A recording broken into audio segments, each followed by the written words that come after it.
बच्चों कल हमने किया था accounting treatment of partnership firm का। हम जब हम फार्म डिसॉल्व करते हैं तो हमें कुछ अकाउंट बनाना पड़ता है, मतलब जो हमारा पार्टनरशिप का जो बुक्स ऑफ अकाउंट होता है उसको हमें क्लोज करना होता है।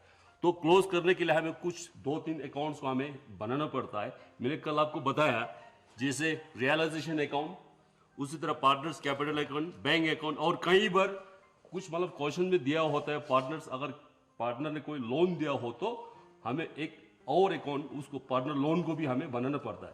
फिर मैंने कल आपको बताया रियलाइजेशन अकाउंट के बारे में, मैंने बताया कल, ठीक है ना। तो बुक्स ऑफ अकाउंट में जितने भी मतलब बैलेंस शीट में जितने भी एसेट्स और लायबिलिटीज होता है उन सब को हमने रियलाइजेशन अकाउंट में ट्रांसफर करना है। जिस तरह जैसे मैंने यहाँ पे एसेट जितने भी है जो हम सेल कर सकते हैं, जिससे हमें कुछ पैसा आने वाला है, कुछ पैसा मिलेंगे, वही एसेट्स हमने कल ट्रांसफर किया था। उसी तरह जितने भी एक्सटर्नल लायबिलिटीज है उसको हमने इस मतलब रियलाइजेशन अकाउंट के क्रेडिट साइड में हमने ट्रांसफर किया। उसी तरह जब हम सेल करेंगे तो मैंने कल बताया था आपको रियलाइजेशन अकाउंट एक नॉमिनल अकाउंट होता है जिसमें दो साइड्स होता है, डेबिट साइड और क्रेडिट साइड। मतलब जितना भी इनकम आते हैं तो हम इस ये क्रेडिट साइड पे हम एंट्री करते हैं। उसी तरह जो भी हम पेमेंट करते हैं तो ये डेबिट साइड पे हम उसको रिकॉर्ड करते हैं, पेमेंट जितना भी होगा। तो मैंने बताया कल एसेट जितने भी यहां पे हमने रिकॉर्ड किया था, जब हम सेल करेंगे उसको तो जो पैसा आएगा, पैसा रिलायंस होंगे तो इस साइड हम एंट्री करते जाएंगे। और मैंने कल एक बताया था जो भी हमारे पास एडजस्टमेंट हुआ क्वेश्चन में जो कहता है उसी हिसाब से हमने इधर रिकॉर्ड करना है, ठीक है ना। कि इस तरह जो एसेट सेल करता है जितना पैसा आता है उसी के हिसाब से हमने रिकॉर्ड करना। अगर क्वेश्चन कुछ नहीं कहता, अगर क्वेश्चन साइलेंट होता है, मान लीजिए कोई, ये मैंने कल बताया था स्टॉक, ठीक है, अगर स्टॉक के बारे में क्वेश्चन में कुछ नहीं बताया हो, ठीक है ना, कितने में सेल किया, कितना पैसा रिलायंस हुआ, अगर क्वेश्चन साइलेंट होता है तो हमें यहां भी उसको रिकॉर्ड नहीं करना है। हम इज्यूम कर लेते हैं वो सेल हुआ ही नहीं, बिका ही नहीं, हमें कोई पैसा नहीं मिला। उसी तरह लायबिलिटीज, कोई भी लायबिलिटीज हो, एक्सटर्नल लायबिलिटीज, यहां पे हमने सारा रिकॉर्ड किया। अगर वो मतलब उसके बारे में क्वेश्चन में उसके बारे में कुछ ना भी दिया हो उसको हमें पे करना है, क्योंकि वो लायबिलिटी तो हमें जो भी हो हमें पे करना पड़ेगा। तो यहां पे हम पे करते हैं, अगर क्वेश्चन साइलेंट भी क्यों ना हो हमें पे करना पड़ेगा।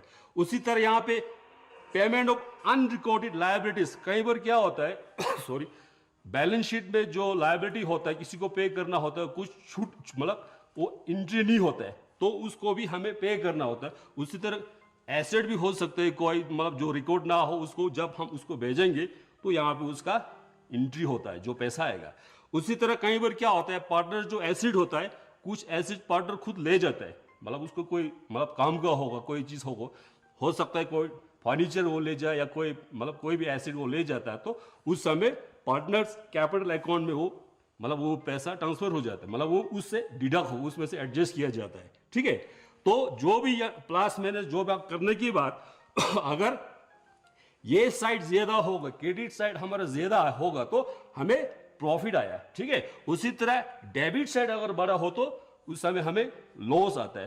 तो इस तरह ये बनाया जाता है। तो मैं एक दो क्वेश्चन आपको क्वेश्चन करूंगा वो किस तरह बनाया जाता है रियलाइजेशन अकाउंट, उसी तरह पार्टनर्स कैपिटल अकाउंट और बैंक अकाउंट, ठीक है बच्चों। तो बच्चों अब हम एक क्वेश्चन करते हैं डिसोल्यूशन का। मैंने यहाँ पे ये मेरे पास टेक्स्ट बुक है एनसीईआरटी का, पेज नंबर 36 पे इलस्ट्रेशन नंबर 2 मैं करने जा रहा हूं। तो मैंने यहाँ पे रियलाइजेशन अकाउंट भी मैंने बनाया, फॉर्मेट बनाया, उसी तरह पार्टनर्स कैपिटल अकाउंट भी बनाया, बैंक अकाउंट भी बनाया। ये जो बैलेंस शीट है ये क्वेश्चन का बैलेंस शीट है, ये क्वेश्चन का है, ठीक है बच्चे। तो इसी को देख के हम जो भी मतलब ट्रांजेक्शन होंगे वो करेंगे, ठीक है। तो मैं क्वेश्चन को पढ़ता हूं सबसे पहले। तो सबसे पहले तो ये यहाँ पे जो दिया है, मैं एसेट और लायबिलिटीज को ट्रांसफर ही कर देते हैं। मैंने पहले भी आपको बताया जितने भी एसेट्स होते हैं जो जिसको बेच के हमें कुछ पैसा आएंगे उसी एसेट्स को हम ये रियलाइजेशन अकाउंट में ट्रांसफर करेंगे। उसी तरह जितने भी हमारे पास लायबिलिटीज है जिसको मतलब जिसको हम कहेंगे आउटसाइडर लायबिलिटी, उसको भी हम रियलाइजेशन अकाउंट के क्रेडिट साइड में ट्रांसफर करते हैं। तो सबसे पहले मैं यहां पे जाता हूं, कैश और बैंक, तो ये ऑलरेडी कैश है, इसको हम ट्रांसफर नहीं करेंगे। कैश और ये तो बैंक में जाएगा, मैं बाद में करूंगा। सबसे पहले आया स्टॉक,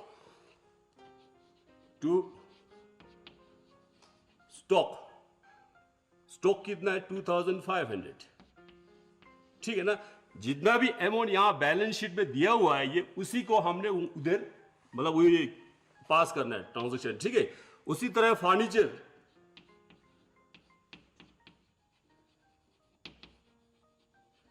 फर्नीचर का है 1000, उसी तरह डेटर्स,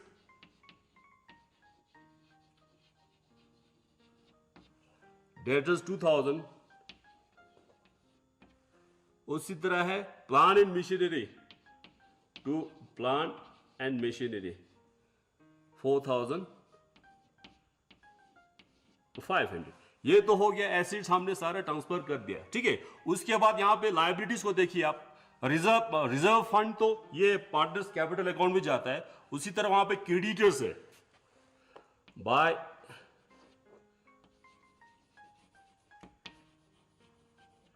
क्रेडिटर्स 2000, ठीक है।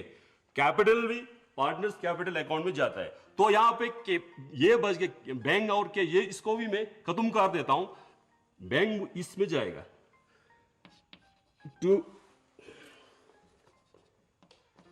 टू बैलेंस ब्रॉट डाउन, ठीक है। वो कितना है 2500। उसी तरह यहां पे कैपिटल भी मैं सारा खत्म कर देता हूं, जो बैलेंस शीट में है उसको मैं खत्म ही कर देता हूं। कैपिटल है तो ये कैपिटल जाएगा पार्टनर्स कैपिटल अकाउंट में, ये जो 3 है, ठीक है। तो यहां पे आएगा by balance brought down. Sita का है 5000, उसी तरह रीटा का है 2000 और मीटा का है 1000। ये लीजिए, अब ये जितना भी हमारे बैलेंस शीट में जो भी मतलब आइटम था वो सारा खत्म हो गया। हमने बुक्स ऑफ अकाउंट को क्लोज ही कर दिया। आप क्वेश्चन के नीचे जो भी इंफॉर्मेशन दिया होगा एडजस्टमेंट करने के लिए, उसी हिसाब से हम मतलब ये एसेट को भेजेंगे, मतलब पैसा रियलाइज करेंगे। उसी तरह जितने भी लायबिलिटीज के बारे में दिया होगा उसी हिसाब से हम एंट्री करते जाएंगे। आप मैं क्वेश्चन को पढ़ने जा रहा हूं। Sita, Rita and Meeta are partner sharing profit loss in the ratio 2:2:1। Ratio दिया है 2:2:1। ये प्रॉफिट शेयरिंग रेशो है। ये हमें जब हमने रिजर्व को हमने डिस्ट्रीब्यूट करना है तब हमें ये कम आता है। सबसे पहले हम क्या करें, अभी ये रिजर्व अभी बाकी है, ये इसको भी हम खत्म कर देते हैं। यहां पे आएगा बाय रिजर्व फंड। ये जो रिजर्व फंड है इसी प्रॉफिट शेयरिंग रेशियो के हिसाब से डिस्ट्रीब्यूट होता है। तो रिजर्व है 2500, 2:2:1 के हिसाब से ये सीता को मिलेगा 1000, उसी तरह रीटा को भी 1000 और मीटा को मिलेगा 500, ठीक है बच्चों। आप बैलेंस शीट में जो भी आइटम है सारा खत्म हो गया। अब मैं क्वेश्चन में पढ़ता हूं। They decided to dissolve the business, the following amounts are realise, ठीक है ना। सबसे पहले प्लांट एंड मशीनरी को बेचता है, वो उसको बेच के पैसा मिलता है 4250। जब हम किसी एसेट को बेचेंगे हमें कुछ पैसा आता है तो हम इस क्रेडिट साइड में जो भी हमें इनकम आएगा या गेन होगा क्रेडिट साइड में हम उसको एंट्री करते हैं, ठीक है। तो यहां पे आएगा बाय बैंक तो मैं सभी जितने भी एसेट हम सेल करेंगे सभी के लिए मैं कॉमन लिख रहा हूं। अगर अलग अलग लिखेंगे तो जब हम इसको बैंक में ट्रांसफर करेंगे तो हमें मतलब ज्यादा वो एंट्री करना पड़ेगा, इसलिए मैं इसको कॉमन लिखता हूं। हमने क्या भेजा, सबसे पहले प्लांट एंड मशीनरी, को भेजा हमने कितने को 4250 को भेजा। उसी तरह बोलता है स्टॉक वाज 3500, उसके बाद हमने स्टॉक को भेजा,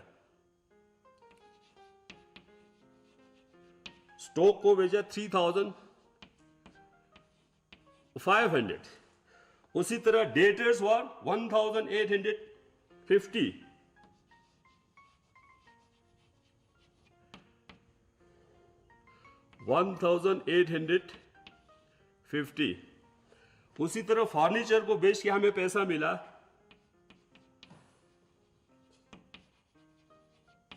750। 750। ठीक है बच्चों, अब बाकी तो सर कुछ भी नहीं है, जितना भी हमारे पास ये 4 एसिड था, चारों को हमने सेल कर दिया। ठीक है, तो जो भी आएगा हम यहां पे लिखते हैं। उसके बाद क्वेश्चन बोलता है Sita agreed to bear all the realisation expenses. Realisation expenses वो होता है जब भी हम फार्म को डिसॉल्व करते हैं, जो भी हम एसेट बेचते हैं, उस समय जो खर्चा होता है, उस समय मतलब जो जितना भी खर्चा होता है उसको हम रियलाइजेशन एक्सपेंसेस कहते हैं। तो वो जितना भी खर्चा होता है वो कौन उठाता है? Sita. For the service Sita is paid ₹60,000। वो सर्विस प्रोवाइड करने के लिए फार्म सीता को ₹60 उसको पे करते हैं। जब सीता को पे करेंगे तो ये फार्म के लिए क्या है? लो से पेमेंट किया तो पैसा जा रहा है। ठीक है ना, तो यहां पे आएगा। तो ये कौन कर रहा है? फार्म। सीता को मिल रहा है ये। ठीक है ना, फार्म पे कर रहा है सीता को। सीता's capital account, realisation expenses 60,000 firm की ओर से पे कर रहा, तो पैसा जा रहा है, एक्सपेंसेस है फार्म के लिए। वो किसको जा रहा है? सीता के कैपिटल अकाउंट में जाएगा। अब इसके साथ साथ में ये जो 60 है, मैं इधर भी मैं उसको एंट्री कर देता हूं। ये जो ₹60 है सीता को मिलेगा बाय, ये यहां पे आएगा, रियलाइजेशन आएगा। रियलाइजेशन अकाउंट में से आया, रियलाइजेशन एक्सपेंसेस के लिए उसने पे किया, तो ये किसको मिलेगा? सीता को। ₹60 सीता के अकाउंट में ये क्रेडिट हो गया। उसी तरह नेक्स्ट बोलता है एक्चुअल एक्सपेंसेस और रियलाइजेशन अमाउंट टू ₹450। आप जो एक्चुअल जो एक्सपेंसेस होता है रियलाइजेशन का, मतलब फार्म मतलब वो एसेट्स को सेल करने के लिए, वो यहां पे दिया है 450, 450 हो रहा है, मगर सीता को फार्म पे करे ₹60। ठीक है ना, तो ये जो सीता को वो किया, तो सीता के मतलब अकाउंट में से ₹450 वो पर्सनली वो पे करेगा। ठीक है, तो ये यहां पे आएगा। तो realisation account, realisation expenses Sita के अकाउंट से 450 डेबिट होगा। ठीक है, अब आगे कहता है क्रेडिटर्स पे 2% लेस। जो हमारे पास क्रेडिटर्स है ये वाला, ठीक है, क्रेडिटर्स को हमने 2000 पे करना था। अब क्वेश्चन में कहता है 2% कम करके क्रेडिटर्स को हमने पेमेंट करना है। ठीक है, तो वो यहां पे आएगा। तो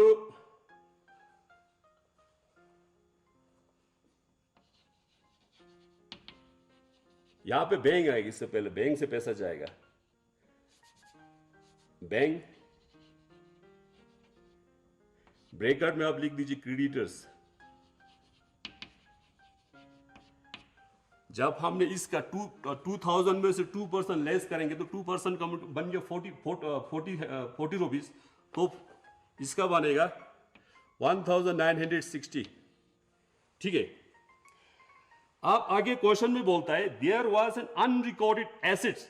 एक एसेट है जिसको हमारे ये बैलेंस शीट में वो मतलब उसका जिक्र नहीं है, कोई उसमें एंट्री नहीं है, तो छूट गया होगा किसी कारण से, तो उसका वैल्यू है 250 which was taken over by Rita at ₹20।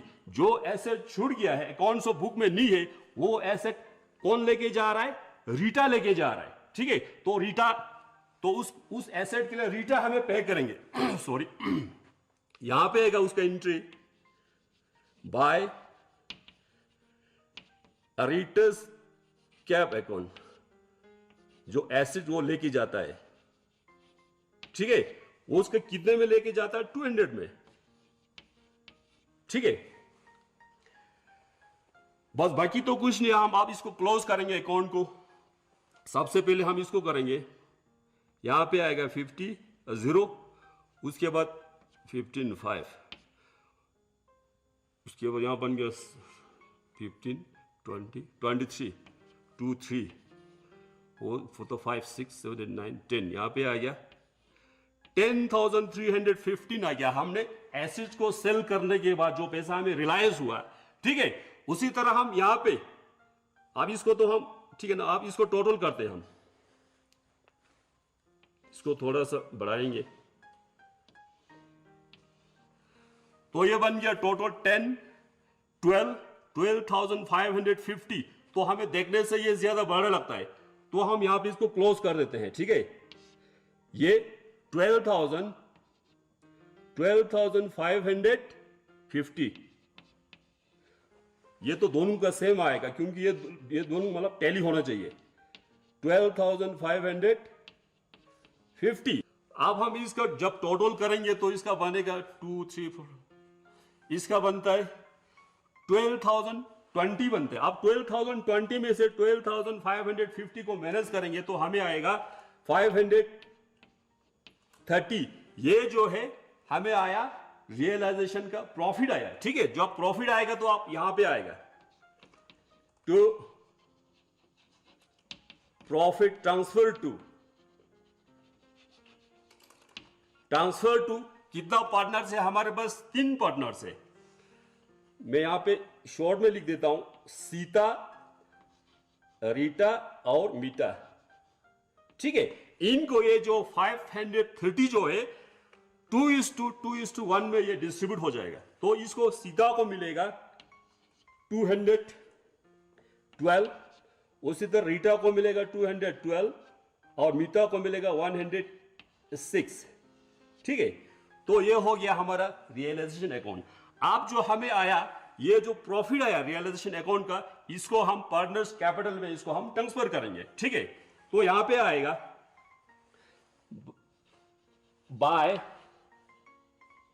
Realisation profit में, रियलाइजेशन अकाउंट का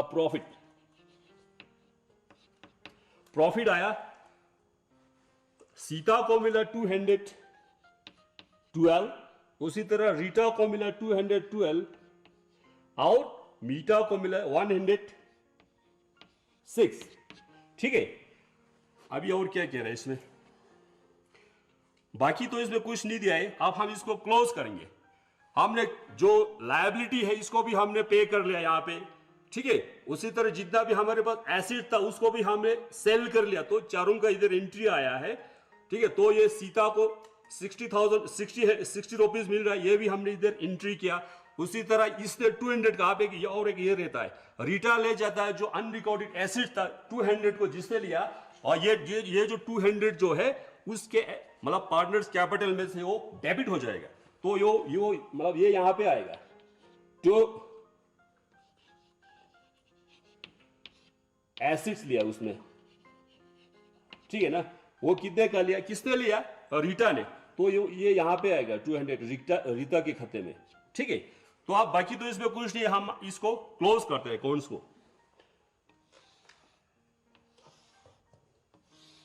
तो ये बन गया 1606 बन गया ये। उसी तरह 3212 5 तो 6272 बन गया ये। ठीक है, तो ये जो यहां पे टोटल है ये नीचे यहां भी आएगा। टोटल तो दोनों का टैली होना चाहिए। 6272, उसी तरह 3212, उसी तरह 1606। ठीक है, अब हम इसको अकाउंट को क्लोज करेंगे। जब अकाउंट को क्लोज करेंगे तो यहां पे आएगा टू बैंक आएगा, या जिसको हम बैलेंसिंग फिगर भी कहते हैं।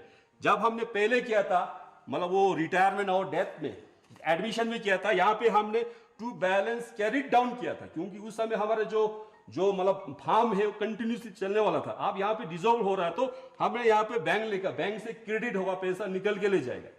ठीक है, तो यहाँ पे आएगा, इसका तो मीटा का तो इतना ही आएगा 1606, और इसका 200 कम हो जाएगा क्योंकि इसने एसिड लिया तो उसको डिडक्ट करना पड़ेगा।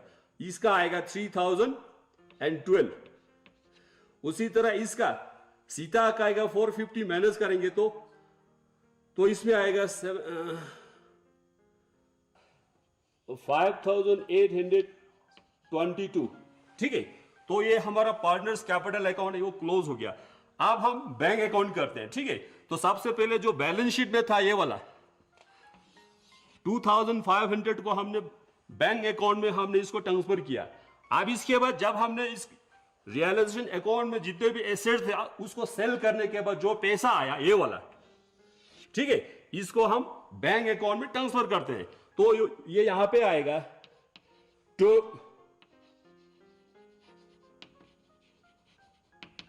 Realisation account. कितना पैसा आया? 10,350 10,350 ये इनकम है। उसी तरह बाकी तो कोई पैसा नहीं आया कहीं से भी। अब हम इसको मतलब जिसको हमने पे किया, सबसे पहले तो हमने यहां पे क्रेडिटर्स को पे किया था, ठीक है, क्रेडिटर्स को पे किया। ये कितना किया? 1,960। यहां पे आएगा बाय रियलाइजेशन अकाउंट क्रेडिटर्स को हमने पे किया 1,960। उसी तरह जो रियलाइजेशन एक्सपेंसेस था by realisation expenses, realisation account expenses था 450 का, एक्चुअल जो हुआ था 450 हुआ था। अब उसके बाद बाकी तो हमने किसी को वो नहीं दिया। अब जितना पार्टनर्स को दिया हमने, पार्टनर्स अकाउंट का ये वाला जो बैलेंस है, बैलेंसिंग फिगर, ये यहां बैंक में ट्रांसफर हो जाता है, ठीक है। तो ये यहां पे आएगा बाय किसका? सबसे पहले पार्टनर्स कौन था? सीता कैपिटल अकाउंट, इसको मिलेगा, सीता को मिलेगा 5,822। उसी तरह बाय रीटास कैपिटल अकाउंट, उसको मिलेगा 3,012। उसी तरह मीटा को मिलेगा बाय मीटर्स कैप अकाउंट कैपिटल, उसको मिलेगा 1,606, ठीक है। तो ये हमारा बैंक अकाउंट भी ये क्लोज करेंगे हम। तो इसका बन गया 12,850। इसी तरह ये भी जब हम इसका सारा प्लस करेंगे तो ऐड करेंगे तो इसका भी 4, 5, 6, 7, 8, 9, 10 प्लस ये हो गया, तो इसका भी 12,850। जब तक हमारा ये बैंक अकाउंट टैली नहीं होगा, अगर किसी कारण ये टैली नहीं होता है तो समझो हमारा जो क्वेश्चन है गलत हो गया। तो यहाँ पे हमारा सब कुछ ठीक है गया, इसका मतलब हमारा जो क्वेश्चन में सही हुआ है, ठीक है। तो मैंने सबसे पहले मैंने किया रियलाइजेशन अकाउंट, उसी तरह पार्टनर्स कैपिटल अकाउंट, ये तो क्वेश्चन का बैलेंस शीट है। इसी तरह बुक में जितने मतलब क्वेश्चंस होंगे आप भी ट्राई कीजिए, ताकि मतलब जितना आप ज्यादा प्रैक्टिस करेंगे उतना आपको कॉन्सेप्ट क्लियर होगा, आपको ज्यादा समझ में आएगा। तो मैं कल और एक क्वेश्चन लेके आऊंगा। कल तक के लिए थैंक यू।